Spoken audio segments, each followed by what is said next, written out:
Coffee को हटा।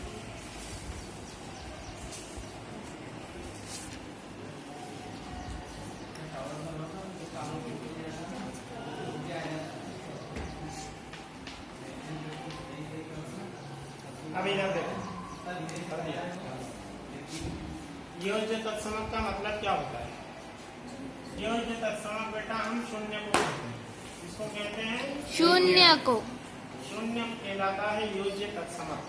अब योज्य तत्समक का मतलब ये होता है कि यदि हम शून्य को किसी भी संख्या में जोड़ेंगे, जैसे हमने शून्य को प्राकृत संख्या में जोड़ा, शून्य को हमने पूर्ण संख्या में जोड़ा, शून्य को हमने पूर्णांक में जोड़ा, पूर्णांक मतलब धन और ऋण वाली दोनों संख्या में जोड़ा, और शून्य को मान लो हमने परिमेय संख्या में जोड़ा, तो जोड़ने पर क्या होता है? वही की वही संख्या आती है।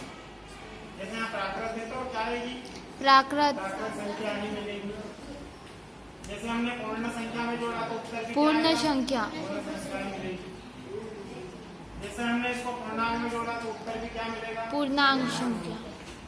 जैसे हमने शून्य को परिमेय संख्या में जोड़ा तो वापस उत्तर भी क्या मिलेगा? परिमेय संख्या। मतलब वापस वही संख्या मिलती है।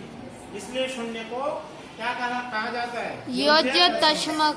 शून्य को किसी भी संख्या में जोड़ेंगे तो वापस वही संख्या मिलती है।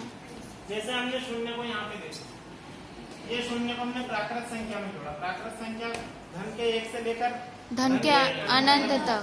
मान लो मैंने 5 में जोड़ा, इसको धन के 5 में जोड़ दिया तो क्या मिलेगा? 5 और शून्य को जोड़ेंगे तो वापस 5 ही मिलेगा कि नहीं मिलेगा? प्राकृत संख्या ही मिलेगी। जैसे मैंने यहाँ पे शून्य को पूर्ण संख्या में जोड़ दिया। पूर्ण संख्या क्या होती है? 0 से लेकर अनंत तक। तुम पूर्ण संख्या 0 भी ले सकते हो। 0 में 0 को जोड़ा तो क्या मिलेगा? शून्य। यहाँ पर यदि मैंने पूर्ण संख्या में इसकी जगह धन का नाम रख दिया तो क्या मिल जाएगा? धन का। आ रहा है समझ में? अब ये शून्य को यदि मैंने पूर्णांक में जोड़ा, पूर्णांक में 2 संख्याएं होती है, धन वाली भी और ऋण वाली भी। मान लो मैंने ऋण वाली संख्या ले ली 6, उसमें मैंने 0 को जोड़ा तो क्या मैंने ऋण का 6। यदि मैंने धन का 6 लिया और ऋण को 0 को जोड़ा, धन का 6।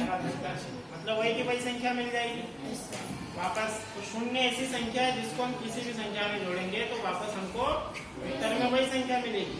ठीक है, इसलिए शून्य को योज्य तत्समक कहा गया। परिमेय संख्या ले लो भाई, 1/2 में जोड़ दो शून्य को तो क्या मिलेगा? 1/2।